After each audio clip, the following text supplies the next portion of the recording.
Hello, मैं हूं विनय कुमार गुप्ता। आप सभी का स्वागत है हमारे YouTube channel point to be noted में। अगर वीडियो आपको अच्छी लगे तो लाइक करिए, शेयर करिए। अगर आप चैनल पर नए हैं तो चैनल को सब्सक्राइब करें और वीडियो का अगला नोटिफिकेशन प्राप्त करने के लिए बेल आइकन को ज़रूर दबाएं। वीडियो को पूरा एंड तक देखें। आज हम सीटेट जुलाई 2013 प्रथम प्रश्न पत्र को सॉल्व करेंगे। तो चलिए शुरू करते हैं। पहला क्वेश्चन है हमारा, डैश के अतिरिक्त बुद्धि के निम्नलिखित पक्षों को स्टेनबर्ग के त्रितंत्र सिद्धांत में संबोधित किया गया है। मतलब कहने का मतलब है कि इन विकल्पों में एक ऐसा विकल्प है जिसको छोड़कर स्टेनबर्ग के त्रितंत्र सिद्धांत से संबंधित है। तो वो कौन सा है जो उससे संबंधित नहीं है? पहला है ऑप्शन ए अव्ययभूत, दूसरा है सामाजिक, तीसरा है अनुभविक और चौथा है संदर्भगत। तो बताइए। तो इसमें जो है इन्होंने जो त्रितंत्र का सिद्धांत दिया था स्टेनबर्ग ने, उसमें सामाजिक बुद्धि संबंधित नहीं है इनके सिद्धांत से। और ये जो अभूत, अव्ययभूत, अनुभविक और संदर्भगत, ये तीनों जो है त्रितंत्र सिद्धांत से संबंधित हैं स्टेनबर्ग के। व्याख्या देखते हैं। अपनी बुक बियॉन्ड आईक्यू, ये किसकी पुस्तक है? स्टेनबर्ग की। इन्होंने अपने त्रितंत्र सिद्धांत का विवेचन किया है। इसमें किस बुक में किया है? Beyond IQ. संज्ञानात्मक श्रेणी के वैज्ञानिक और जीन प्याजे से प्रभावित होकर स्टेनबर्ग ने बुद्ध के जिन तंत्रों का प्रतिपादन किया है वह निम्न प्रकार है। तो उन्होंने त्रितंत्र में कौन कौन से बुद्धि बताए हैं? विश्लेषणात्मक बुद्धि, जिसको घटकीय बुद्धि बोलते हैं, या बोलते हैं अव्ययभूत। जो पहला ऑप्शन इसमें है यही है, विश्लेषणात्मक बुद्धि या घटकीय बुद्धि। दूसरा है सृजनात्मक बुद्धि, अनुभवजन्य बुद्धि, इसको बोलते हैं अनुभविक। तीसरा है संदर्भात्मक बुद्धि या व्यवहारिक बुद्धि, जिसको संदर्भगत भी बोलते हैं। तो ये तीनों शामिल है इसमें। केवल इसमें जो है सामाजिक शब्द जो है, सामाजिक बुद्धि इसमें शामिल नहीं है। तो ऑप्शन बी हमारा सही हो जाएगा। अगला है, बुद्ध सिद्धांत किस पर बल देता है? सामान्य बुद्धि पर, विद्यालय में आवश्यक समान योग्यताओं पर, प्रत्येक व्यक्ति की विलक्षण योग्यताओं पर, शिक्षार्थियों में अनुबंधित कौशलों में। क्या होगा इसका सही आंसर? इसका सही आंसर है ऑप्शन सी, क्योंकि हॉवर्ड गार्डनर ने कौन सा सिद्धांत दिया था? बहुबुद्धि का सिद्धांत। तो उसमें इन्होंने बताया था कि प्रत्येक व्यक्ति की एक विलक्षण योग्यता होती है। सभी व्यक्ति की जितनी भी योग्यताएं होती हैं उनका योग, हॉवर्ड गार्डनर ने क्या कहा था कि व्यक्ति में जो बुद्धि होते हैं वो कई प्रकार के होते हैं। तो इस आधार पर हम ऑप्शन सी सही कर सकते हैं कि प्रत्येक व्यक्ति की विलक्षण योग्यताओं पर बल देता है हॉवर्ड गार्डनर का बुद्धि सिद्धांत।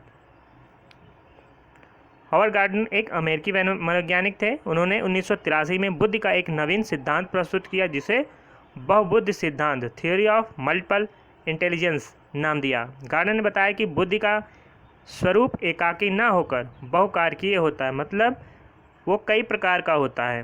प्रत्येक बुद्धि दूसरे से अलग अलग और स्वतंत्र होती है, एक दूसरे के साथ अंतःक्रिया करती है।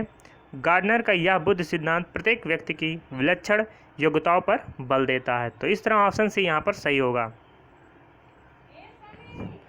था, फ, च ध्वनियाँ हैं रूपिम, शब्दिम, लेखिम, स्वनिम। तो यहाँ पर ऑप्शन डी सही होगा। स्वनिम शब्द हैं, स्वनिम ध्वनियाँ हैं, था, फ, च।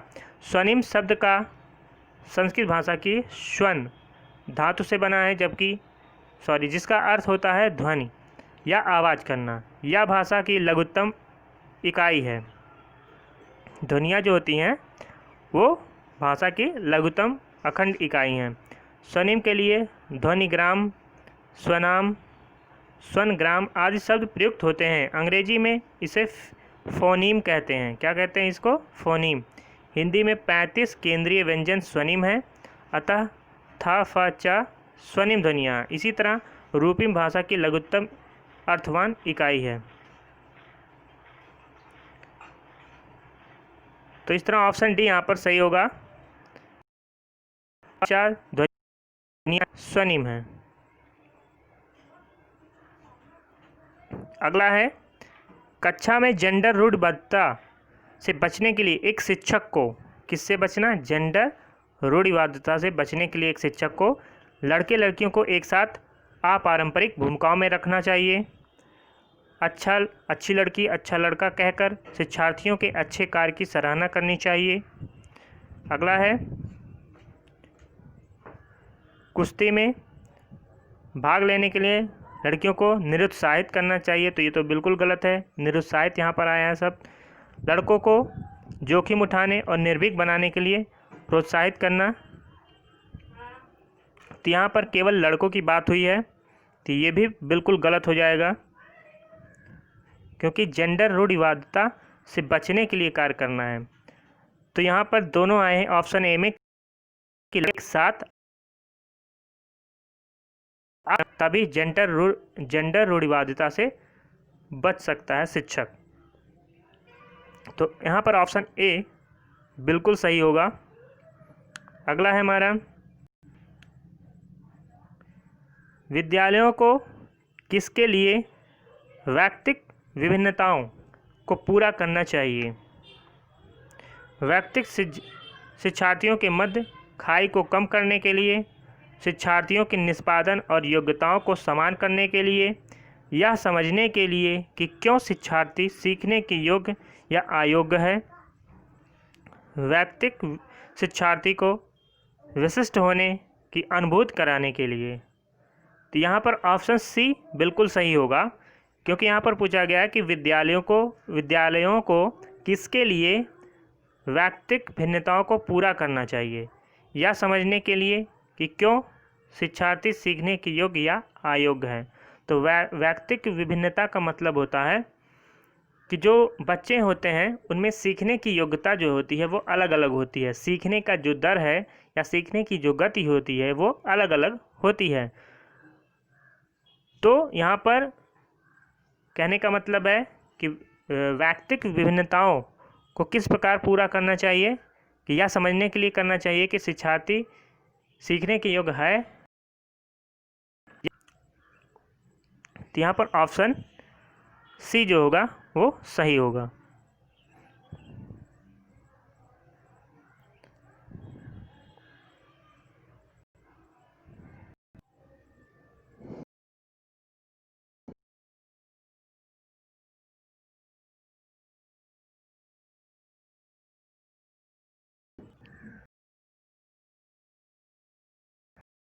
शिक्षार्थियों में वैयक्तिक विभिन्नताओं को संबोधित करने के लिए एक विद्यालय किस प्रकार का सहयोग उपलब्ध करवा सकता है।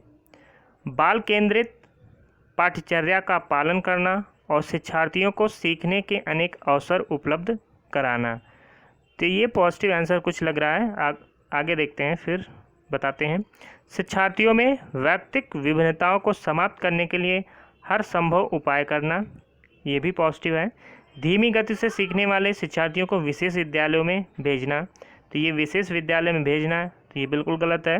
सभी शिक्षार्थियों के लिए समान स्तर की पाठ्यचर्या का अनुगमन करना, तो समान स्तर की पाठ्यचर्या अनुगमन करना ये बिल्कुल गलत है, क्योंकि विद्यालय में कई स्तर के बच्चे एक साथ पढ़ते हैं, तो एक ही स्तर का पाठ्यचर्या का अनुगमन करना बिल्कुल गलत है। तो ऑप्शन ए या ऑप्शन बी में से कोई सही होगा।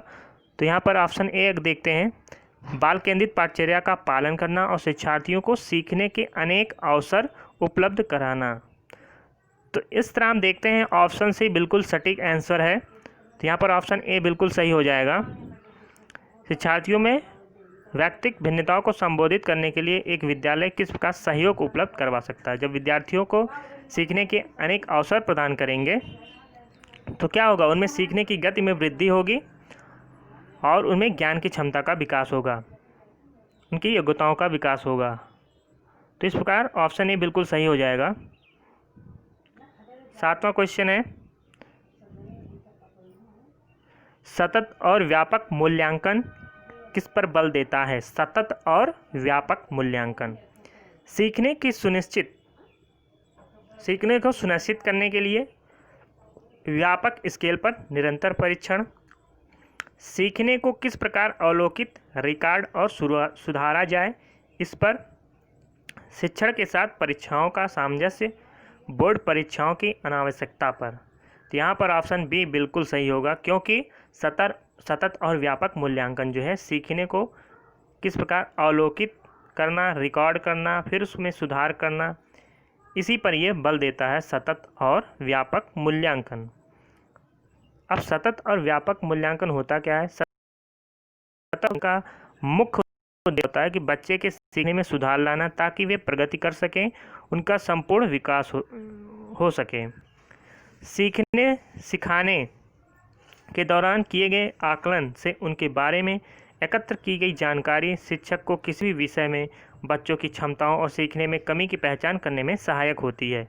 इससे यह भी पता चलता है कि बच्चे में पाठचर्या संबंधी अपेक्षाओं को किस सीमा तक प्राप्त किया है, मतलब बच्चे ने जो पाठचर्या शिक्षक ने पढ़ाया है उसको किस सीमा तक उन्होंने प्राप्त किया है। अतः सतत और व्यापक मूल्यांकन सीखने को किस प्रकार अवलोकित, रिकॉर्ड और सुधारा जाए, इस पर बल देता है। यहाँ विद्यार्थियों का मूल्यांकन मात्र किसी एक परीक्षा पर निर्भर न होकर उसके वर्ष पर्यंत कार्यों का नियमित मूल्यांकन करना है। अगला है विद्यालय आधारित आकलन शिक्षा बोर्ड की जवाबदेही कम कर देता है, सार्वभौमिक राष्ट्रीय मानकों की प्राप्ति में बाधा उत्पन्न करता है, परिचित वातावरण में अधिक सीखने में सभी विद्यार्थियों की मदद करता है। तो ये बिल्कुल पॉजिटिव आंसर है, सी ऑप्शन बिल्कुल सही होगा। डी क्या कह रहा है कि शिक्षकों को अगंभीर और लापरवाह बनाता है, तो बिल्कुल गलत है। तो विद्यालय आधारित आकलन परिचित वातावरण में अधिक सीखने में सभी विद्यार्थियों को मदद करता है। ऑप्शन यहाँ पर सी बिल्कुल सही होगा।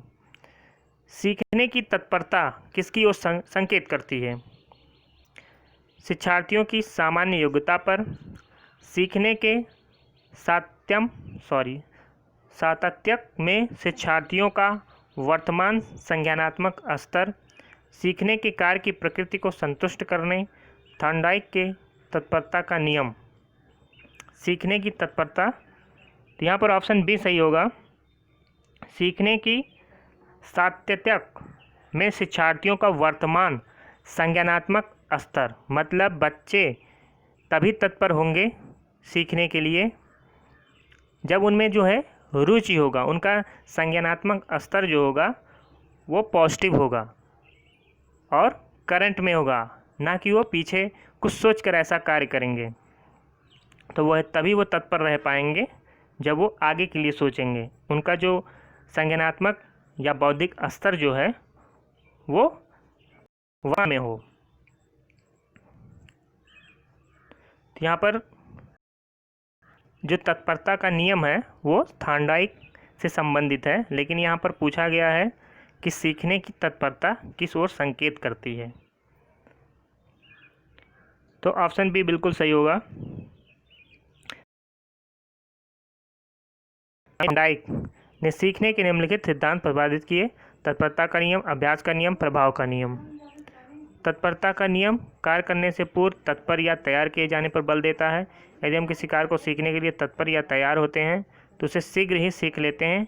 तत्परता में कार्य करने की इच्छा भी निहित होती है। ध्यान करने में तत्परता सहायक करती है। अर्थात सीखने की तत्परता सीखने के सातत्य में विद्यार्थियों के वर्तमान संज्ञानात्मक स्तर की ओर संकेत करती है। अगला है 10वां क्वेश्चन। एक शिक्षिका की कक्षा में कुछ शारीरिक विकलांगता वाले बच्चे हैं, निम्नलिखित में से उसके लिए क्या कहना सबसे उचित होगा? पहिया कुर्सी वाले बच्चे हॉल में जाने के लिए अपने समवयस्क साथी बच्चों से मदद ले सकते हैं। शारीरिक रूप से असुविधाग्रस्त बच्चे कक्षा में ही कोई वैकल्पिक गतिविधि कर सकते हैं। अगला है मोहन खेल के मैदान में जाने के लिए आप अपनी बैसाखियों का प्रयोग क्यों नहीं करते? पोलियोग्रस्त बच्चे अब एक गाना प्रस्तुत करेंगे। तो यहाँ पर क्वेश्चन में क्या कह रहा है कि एक शिक्षिका की कक्षा में कुछ सारे बच्चे हैं। एक शिक्षिका की कक्षा में कुछ शारीरिक विकलांगता वाले बच्चे हैं, निम्नलिखित में से उसके लिए क्या कहना सबसे उचित होगा। तो यहाँ पर ऑप्शन बी अगर हम देखें तो कह रहा है शारीरिक रूप से असुविधाग्रस्त बच्चे कक्षा में ही कोई वैकल्पिक गतिविधि कर सकते हैं। तो ये उचित होगा शारीरिक विकलांगता वाले बच्चे के लिए, क्योंकि वो बच्चे अगर हॉल से जाने के लिए अपने समवयस्क साथी की मदद लेंगे तो उनके अंदर क्या होगा, थोड़ी सी हीन भावना आएगी कि हम विकलांग हैं और हम दूसरे की मदद लिए बिना हम कोई कार्य नहीं कर सकते हैं।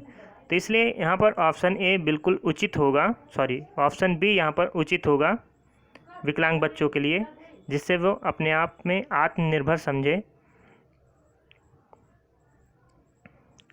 11वां क्वेश्चन है, डैश के अतिरिक्त निम्नलिखित सभी के कारण अधिगम अक्षमता उत्पन्न हो सकती है।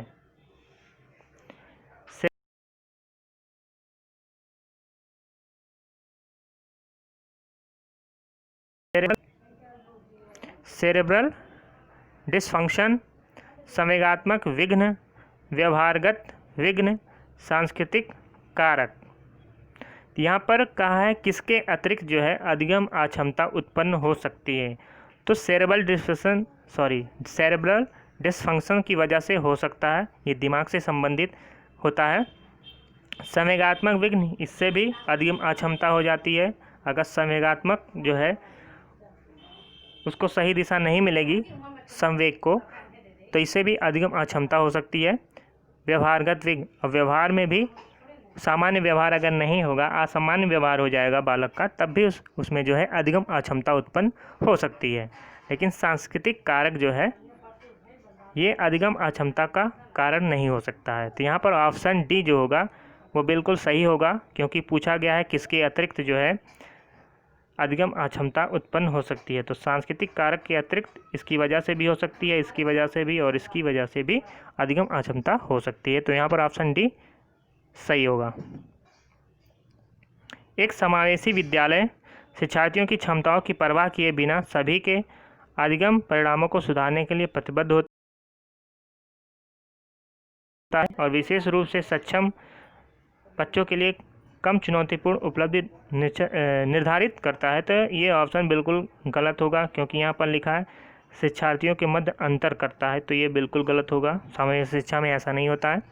शिक्षार्थियों की क्षमताओं की परवाह किए बिना सभी के, यहाँ पर परवाह किए बिना लिखा है, कहने का मतलब यह है कि ये नहीं कि उनके क्षमताओं को परवाह किया जाता है, बल्कि सभी के अधिगम परिणामों को सुधारने के लिए जो है प्रतिबद्ध रहता है। समावेशी विद्यालय सभी को एक साथ शामिल करता है। तो यहाँ पर ऑप्शन ए बिल्कुल सही होगा। यहाँ पर सी अगर देखते हैं तो विशेष रूप से योग्य विद्यार्थियों को अधिगम, तो विशेष रूप से नहीं होता है, सभी को एक साथ शिक्षा दी जाती है। शिक्षार्थियों के नियोक्ता के अनुसार उनकी सीखने की आवश्यकताओं को निर्धारित किया जाता है।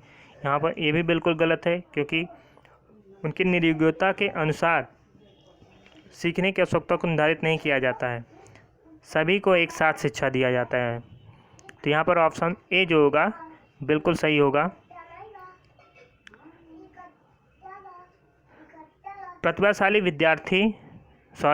प्रतिभाशाली शिक्षार्थी को ऐसे सहयोग की आवश्यकता होती है जो सामान्यतः विद्यालयों द्वारा उपलब्ध नहीं कराए जाते।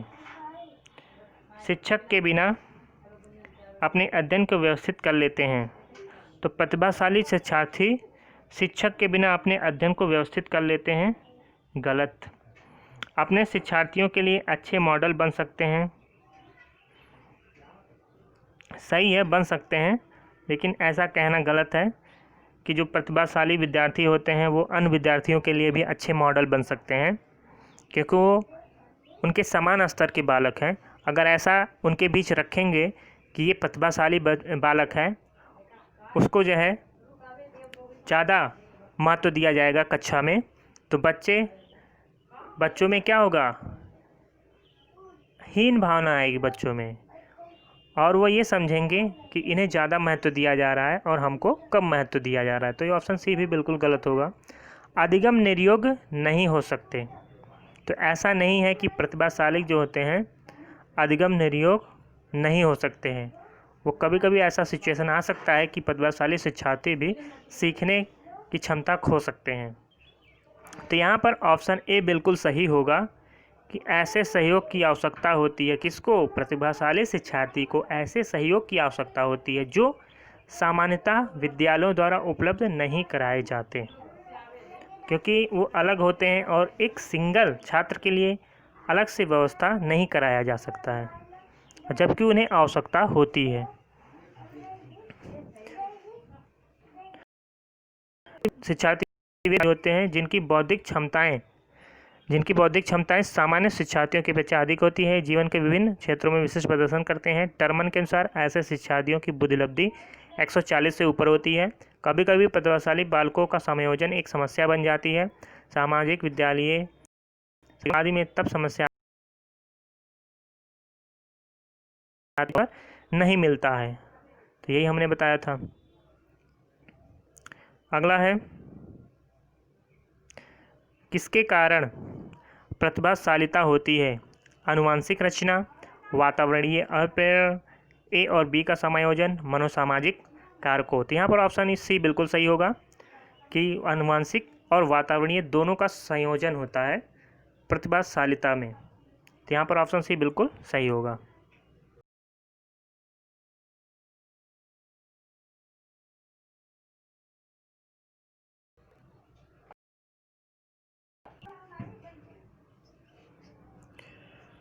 पंद्रह है, बच्चों में सीखने और सुनने के लिए अधिगम योग्य वातावरण के लिए निम्नलिखित में से कौन उपयुक्त है?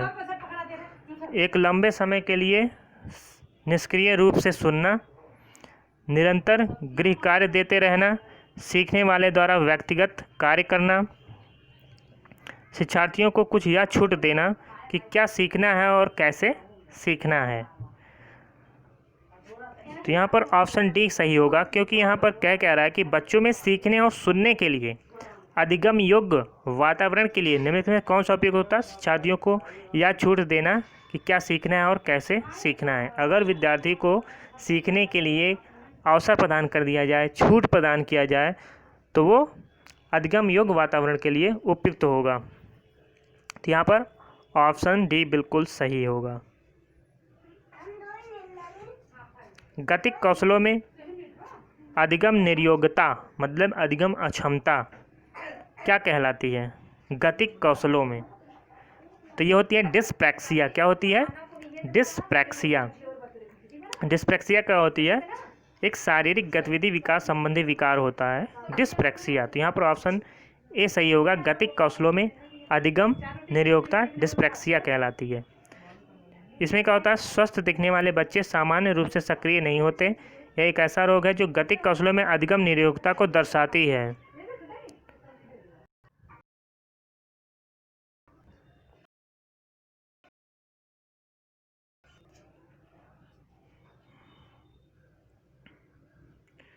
तो यहाँ पर यह ऐसा रोग है जो गतिक कौशलों में अधिगम निर्योग्यता को दर्शाती है। इस रोग से ग्रसित बच्चे गति एवं समय आदि में संयोजन नहीं स्थापित कर पाते। इसी तरह डिस्लेक्सिया पठन विकार, डिस्फेजिया भाषा विकार और डिस्कैल्कुलिया गणना विकार से संबंधित हैं। अधिगम निर्योग्यता एक स्थिर अवस्था है, एक चर अवस्था है। जरूरी नहीं है कि कार्य पद्धति की हानि करे, समुचित निवेश के साथ सुधार योग्य नहीं होती। तो एक ये अधिगम निर्योग्यता क्या होती है? एक चर अवस्था होती है, ये स्थिर अवस्था नहीं होती है, ये चर अवस्था होती है। तो यहाँ पर ऑप्शन बी बिल्कुल सही होगा। व्याख्या देख लेते हैं। अधिगम की निर्योग्यता एक चर अवस्था है या किसी व्यक्ति के विकास में किसी प्रकार की कमी को इंगित करता है। क्या करता है? कमी को इंगित करता है अधिगम निर्योग्यता। अधिगम निर्योग्यता बच्चों में पढ़ने, सुनने, गणित के सवालों, सूत्रों को समझने में कठिनाई आती है। तो ये चर अवस्था है अधिगम निर्योग्यता।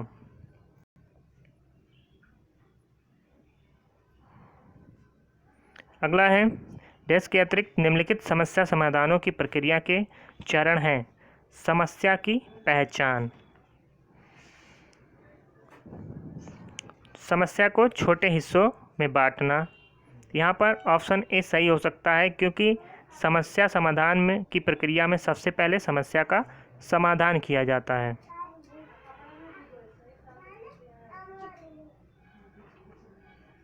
संभावित युक्तियों को खोजना, परिणामों की आशा करना।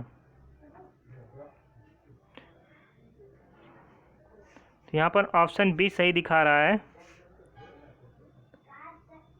क्या कह रहा है कि किसके अतिरिक्त, सॉरी यहाँ पर अतिरिक्त पूछा गया है, किसके अतिरिक्त निम्नलिखित समस्या समाधान की प्रक्रिया के चरण हैं। तो समस्या की पहचान ये है चरण, लेकिन समस्या को छोटे छोटे हिस्सों में बांटना ये जो है समस्या समाधान की प्रक्रिया के चरण में नहीं आता है। तो यहाँ पर ऑप्शन बी सही होगा। तो कौन कौन सा चरण इसमें आता है समस्या समाधान की प्रक्रिया में? समस्या की पहचान आता है और संभावित युक्तियों को खोजना, परिणामों की आशा करना। तो यहाँ पर ऑप्शन बी होगा कि समस्याओं को छोटे छोटे भागों में बांटना।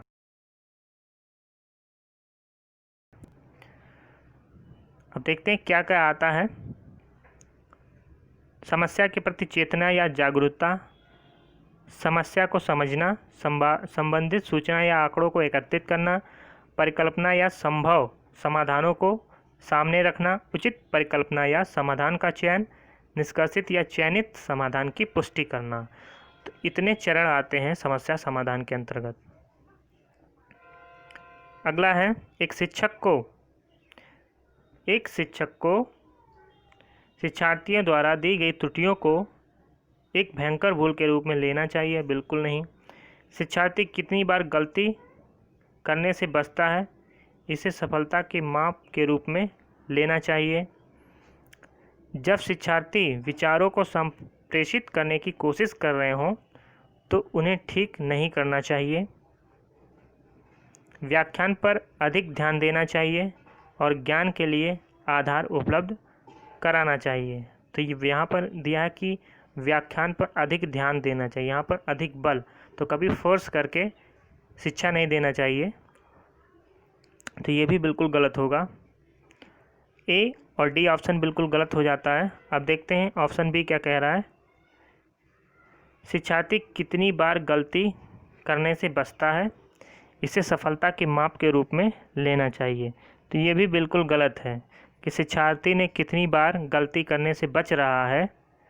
तो ये इसका मापदंड ये नहीं है कि वो गलती करने से बच रहा है तो वो इसे सफलता के माप के रूप में लिया जाए, क्योंकि गलतियाँ जो होती हैं उसे सिखाती हैं, उसे सफल बनाने के लिए प्रेरित करती हैं।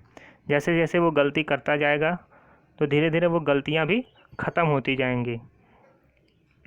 तो इसे सफलता के रूप में नहीं देखना चाहिए। तो ये बी ऑप्शन भी गलत हो जाता है। अब सी देखते हैं, सी बचता है तो सी सही हो जाएगा। ये क्या कह रहा है? जब शिक्षार्थी विचारों को संप्रेषित करने की कोशिश कर रहे हों तो उन्हें ठीक नहीं करना चाहिए, मतलब उन्हें बोलने का पूरा अवसर देना चाहिए। जब वो कोशिश कर रहे हों तो उन्हें कोशिश करने देना चाहिए, उन्हें बीच में नहीं टोकना चाहिए। जब वो पूरी तरह से संप्रेषित कर लें अपने विचारों को, तब उन्हें उसके बाद में जहाँ पर उन्हें त्रुटियाँ हैं, जहाँ से ठीक तरह से नहीं शब्दों का उच्चारण कर पा रहे हैं, तब वहाँ पर आप सही करा सकते हैं। लेकिन अगर कोशिश कर रहे हैं विचारों को संप्रेषित करने का, तब आप वहाँ पर नहीं कुछ कर सकते। उनको अवसर दिया जाना चाहिए पूरा। तो इस तरह ऑप्शन सी यहाँ पर सही हो जाएगा। सीमा परीक्षा में A+ ग्रेड प्राप्त करने के लिए अति इच्छुक है। जब वह परीक्षा भवन में दाखिल होती है तथा परीक्षा प्रारंभ होती है, वह अत्यधिक नर्वस हो जाती है, उसके पांव ठंडे पड़ जाते हैं, उसके हृदय की धड़कन बहुत तेज़ हो जाती है और वह उचित तरीके से उत्तर नहीं दे पाती। इसका मुख्य कारण क्या हो सकता है? शायद वह अपनी तैयारी के बारे में बहुत आत्मविश्वासी नहीं है, शायद वह इस परीक्षा के परिणाम के बारे में बहुत अधिक सोचती है। हो सकता है, ये भी हो सकता है। ऑप्शन सी देखते हैं। निरीक्षक शिक्षिका जो ड्यूटी पर है वह उस कक्षाध्यापिका हो सकती है, वह स्वभाव में बहुत कठोर है, तो ये भी हो सकता है। अगला देखते हैं, शायद वह अकस्मात संवेगात्मक आवेग का सामना नहीं कर पाती। तो यहाँ पर जो है ऑप्शन डी सही होगा, क्योंकि उसके अंदर डर जैसा संवेग उत्पन्न हो जा रहा है, जिसकी वजह से वो अपनी परीक्षा में परफॉर्म नहीं कर पा रही है सही से। तो यहाँ पर ये कारण जो होगा, सटीक कारण होगा कि वह शायद अकस्मात संवेगात्मक आवेग का सामना नहीं कर सकती, इसी वजह से वो परीक्षा में उसे दिक्कत आती है और नर्वस हो जाती है। तो ऑप्शन डी बिल्कुल सही होगा यहाँ पर। निम्नलिखित में से कौन सी संज्ञानात्मक क्रिया दी गई सूचना के विश्लेषण के लिए प्रयोग में लाई जाती है? पहचान करना, अंतर करना। क्या पूछ रहा है कि संज्ञानात्मक क्रिया दी गई सूचना के विश्लेषण के लिए प्रयोग में लाई जाती है? पहचान करना, अंतर करना, वर्गीकृत करना और वर्णन करना। तो विश्लेषणात्मक विश्लेषण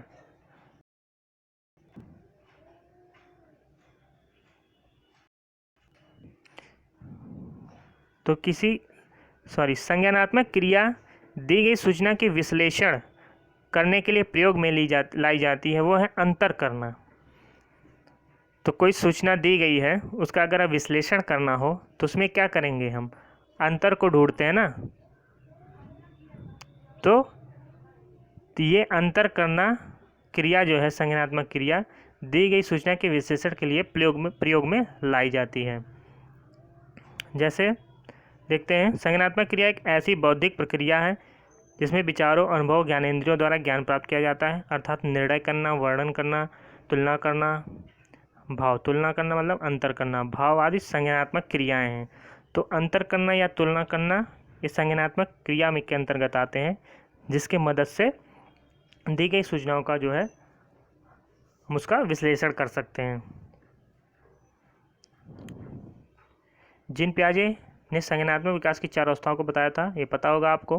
पहला संवेदी गामक अवस्था या संवेदी पेशीय अवस्था बोलते हैं, जन्म से 2 वर्ष तक।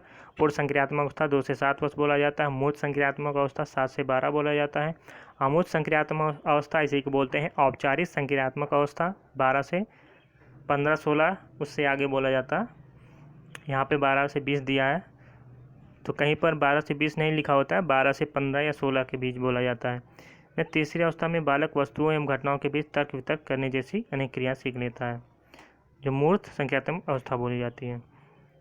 अगला है राजेश अति लोलुप पाठक है, वह अपने कोर्स की पुस्तकें पढ़ने के अतिरिक्त प्रायः पुस्तकालय जाता है और भिन्न प्रकरणों पर पुस्तकें पढ़ता है। इतना ही नहीं, राजेश भोजन अवकाश में अपने परियोजना कार्य करता है। उसे परीक्षाओं के लिए पढ़ने के लिए अपने शिक्षकों अथवा अभिभावकों द्वारा कहीं भी कहने की ज़रूरत नहीं है और वह वास्तव में सीखने का आनंद लेता नज़र आता है।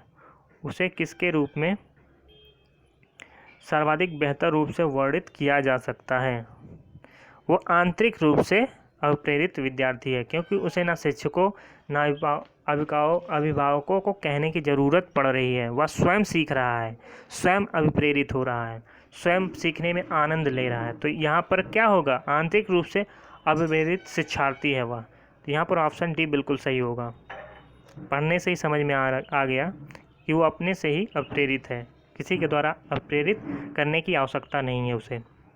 अगला, यदि पूर्व प्राथमिक स्तर पर बच्चों पर खोज करने की अनुमति दे दी जाए तो वे संतुष्ट हो जाते हैं। जब उन्हें हतोत्साहित किया जाता है तो वे व्यवस्थित हो जाते हैं। वे ऐसा डैश की उनकी अप्रेरणा के कारण करते हैं। अपनी उपेक्षा को कम करने, कक्षा के साथ संबद्ध होने, कक्षा में वो अपनी उपेक्षा को कम करने के लिए ऐसा करते हैं। वो अपनी उपेक्षा को कम करने के लिए करते हैं ऐसा।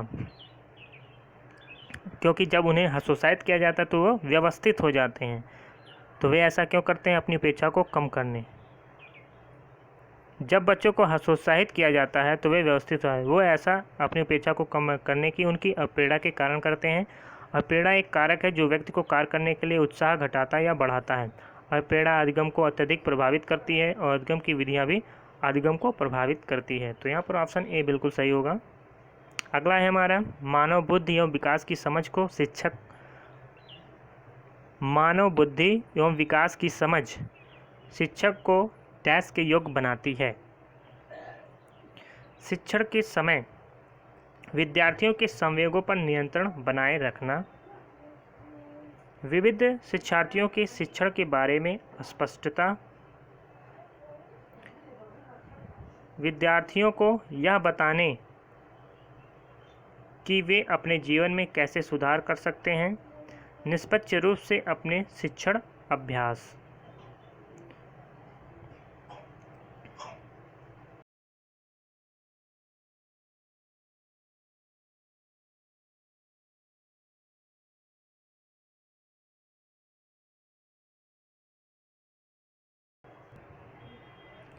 मानव बुद्धि एवं विकास की समझ शिक्षक को देश के योग्य बनाती है। वो विविध विद्यार्थियों के शिक्षण के बारे में स्पष्टता के योग्य बनाती है। मानव जो बुद्धि होता है, विकास की समझ अगर शिक्षक में है तो वो विभिन्न विद्यार्थियों के शिक्षण के बारे में स्पष्ट रूप से समझ सकती है। तो यहाँ पर ऑप्शन बी जो होगा वो बिल्कुल सही होगा।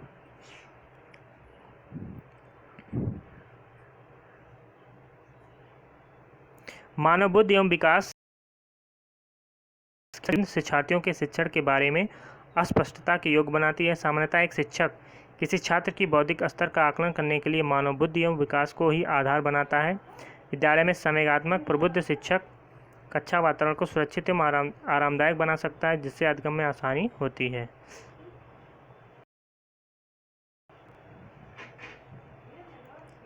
निम्नलिखित में से कौन सा सत्य है? विकास और सीखना सामाजिक सांस्कृतिक संदर्भों से अप्रभावित रहते हैं। बिल्कुल गलत। प्रभाव पड़ता है। समाज और सांस्कृतिक संदर्भों का प्रभाव जो है विकास और सीखना पर पड़ता है। शिक्षार्थी एक निश्चित तरीके से सीखते हैं। ये निश्चित तरीका नहीं, कई तरीकों से सीखते हैं शिक्षार्थी। ये निश्चित कोई तरीका नहीं होता सीखने का। खेलना संज्ञान और सामाजिक दक्षता के लिए सार्थक है, तो ये पॉजिटिव है। अगला देखते हैं। शिक्षक द्वारा प्रश्न पूछना संज्ञानात्मक विकास में बाधक है, तो ये बिल्कुल गलत है, बाधक नहीं है। शिक्षक द्वारा प्रश्न बच्चों से पूछना चाहिए।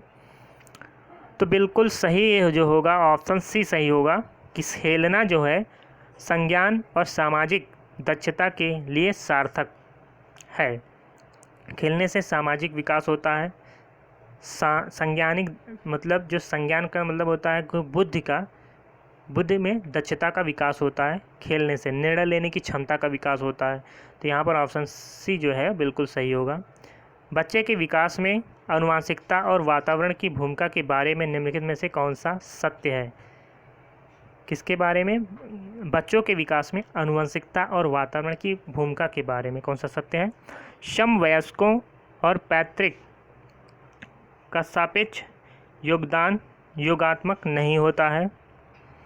आनुवंशिकता और वातावरण एक साथ परिचालित नहीं होते हैं। बिल्कुल होते हैं,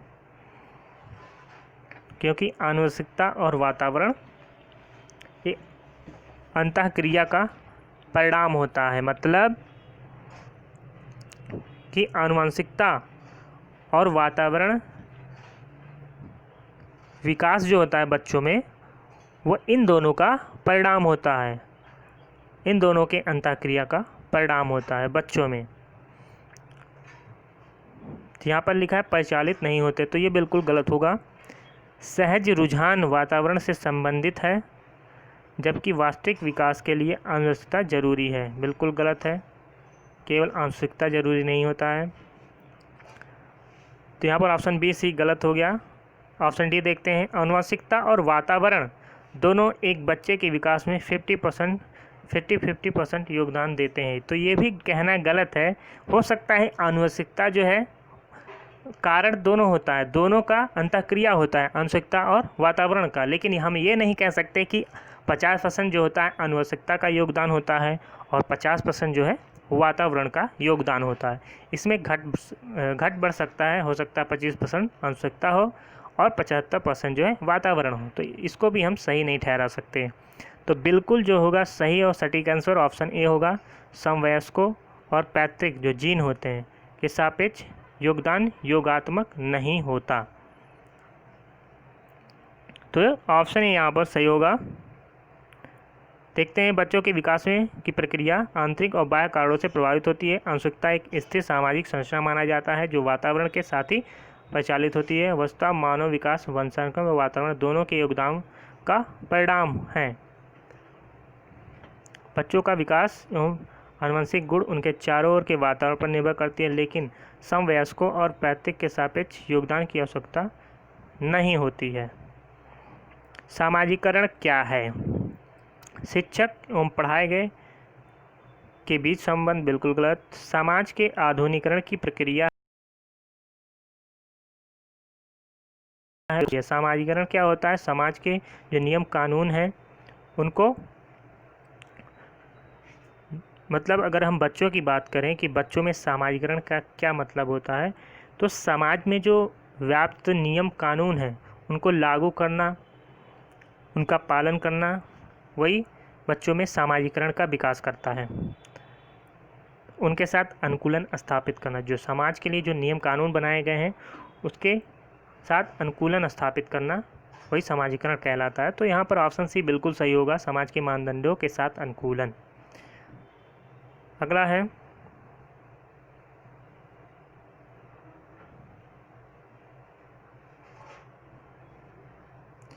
एक पीटी खेल शिक्षक क्रिकेट के खेल में अपने शिक्षार्थियों के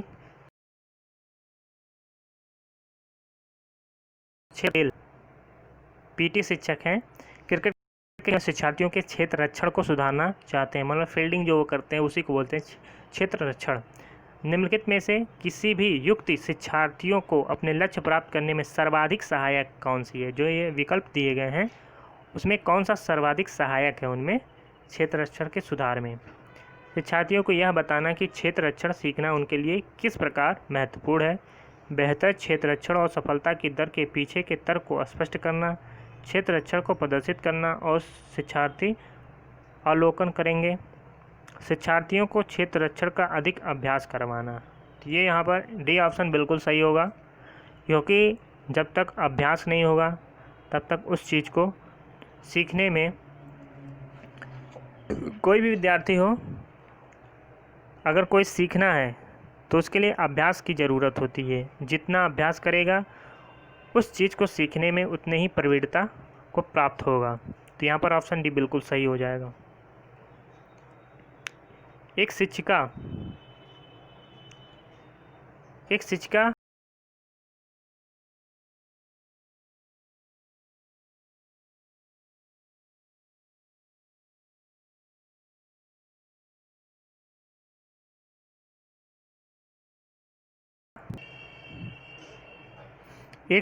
अपने शिक्षार्थियों के इस रूप में मदद करना चाहती है कि वे एक स्थिति की अनेक दृष्टिकोणों की सराहना कर सके।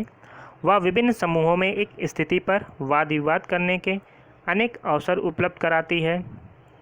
वाइगोत्स्की के परिप्रेक्ष्य के अनुसार उसके विद्यार्थी विभिन्न दृष्टिकोणों को अभ्यास करेंगे और अपने तरीके से उस स्थिति के अनेक परिप्रेक्ष्य विकसित करेंगे। ऑप्शन है आत्मसात करेंगे, संक्रियाकरण करेंगे, तर्क संगत करेंगे।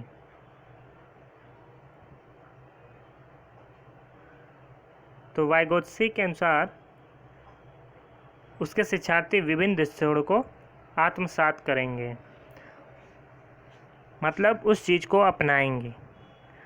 तो इसमें क्या कहा है शिक्षिका ने कि अपने शिक्षार्थियों को इस रूप में मदद करना चाहती हैं कि एक कि वे एक स्थिति के अनेक दृष्टिकोणों की सराहना कर सके व विभिन्न समूहों में एक स्थिति पर वाद विवाद करने के अनेक अवसर उपलब्ध कराती हैं। तो इस तरह वाइगोत्स्की के परिप्रेक्ष्य के अनुसार उसके शिक्षार्थी विभिन्न दृष्टिकोणों को आत्मसात करेंगे और अपने तरीके से उस स्थिति के अनेक परिप्रेक्ष्य विकसित करेंगे। तो आत्मसात यहाँ पर बिल्कुल सही होगा। अगला और लास्ट क्वेश्चन है, सीता ने हाथ से दाल और चावल खाना सीख लिया है। जब उसे दाल और चावल दिए जाते हैं तब वह दाल चावल मिलाकर खाने लगती है। उसने चीज़ों को करने के लिए अपने स्कीमा में दाल और चावल खाने को क्या कर लिया है, समायोजित कर लिया है या अनुकूलित कर लिया है या समुचितता या अंगीकार कर लिया है। तो अनुकूलित कर लिया है। क्या कर लिया है कि वो अपने आप को अनुकूलित कर लिया है, अपने स्कीमा में दाल और चावल खाने को अनुकूलित कर लिया है, मतलब सब कुछ वो सीख गया है। अब उसके अनुकूल जो है वो दाल चावल खाती है।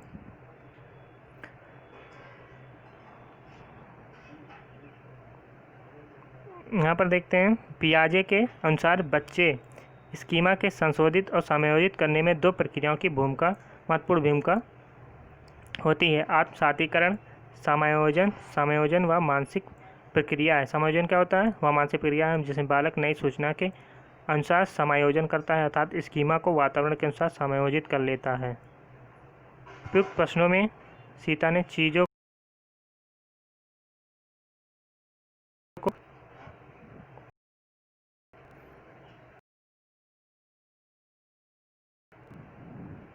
उपयुक्त प्रश्न में सीता ने चीज़ों को करने के लिए अपने स्कीमा में दाल और चावल खाने को अनुकूलित कर लिया है, मतलब समायोजन। तो इस तरह 30 क्वेश्चन ख़त्म होते हैं।